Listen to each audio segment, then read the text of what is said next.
రూపాయి విలువ అంటే ఏంటి? అసలు రూపాయి విలువ ఎందుకు తగ్గుతుంది? ఎందుకు పెరుగుతుంది? అసలు డాలర్తో పోలిస్తే రూపాయి విలువ ఈరోజు రూ. 90 వరకు ఉంది. అసలు ఇలా పెరిగి తగ్గడానికి గల కారణాలు ఏంటో ఒకసారి తెలుసుకుందాం. రూపాయి విలువ అనేది మన దేశ కరెన్సీకి ఉన్న కొనుగోలు శక్తి. ఇతర దేశాల కరెన్సీలతో కంపేర్ చేయడం. ఉదాహరణకు ఒక అమెరికా డాలర్ $90. అంటే ఒక డాలర్ కొనడానికి మనం $90 ఇవ్వాలి. రూపాయి విలువ అంటే మన కరెన్సీకి ఉన్న ప్రతిష్ట.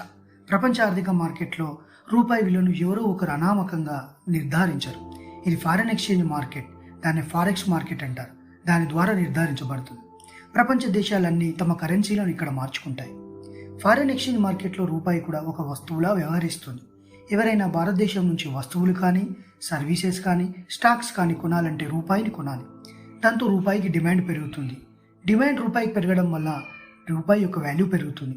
అలాగే రూపాయిని కొనడం తగ్గిస్తే రూపాయి డిమాండ్ తగ్గుతుంది, రూపాయి వాల్యూ కూడా పడిపోతుంది. ఇది మార్కెట్లో డిమాండ్ సప్లై సూత్రం, అంటే law of demand and supply ప్రకారం నడుస్తూ ఉంటుంది. అలాగే ఆర్బీఐ రూపాయి యొక్క విలువను పూర్తిగా వదిలివేయలేదు. ఇది మేనేజ్డ్ ఫ్లోట్ సిస్టమ్ను అనుసరిస్తుంది. అంటే మార్కెట్ రూపీ వాల్యూను నిర్ణయిస్తుంది, కానీ ఆర్బీఐ క్రమం తప్పకుండా జోక్యం చేసుకుని రూపాయి విలువను కాపాడుతుంది. ఉదాహరణకు